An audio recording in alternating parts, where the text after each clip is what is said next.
Imaginez-vous survolant le désert péruvien et découvrant soudainement d'immenses dessins mystérieux gravés dans le sol. Les lignes de Nazca, ces géoglyphes gigantesques, ont terrorisé et fasciné l'humanité pendant des siècles. Les chiffres sont stupéfiants. Plus de 800 lignes droites, 300 figures géométriques et 70 dessins d'animaux et de plantes, s'étendant sur près de 450 km². Certaines de ces figures font jusqu'à 300 mètres de long. Et le plus troublant, elles ne sont vraiment visibles que du ciel. Les théories les plus folles ont émergé.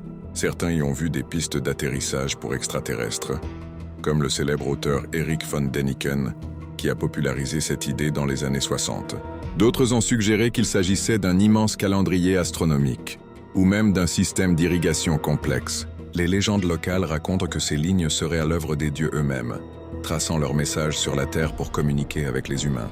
D'autres récits parlent de rituels magiques, où les anciens Nazca dansaient le long de ces lignes pour invoquer la pluie dans ce désert aride.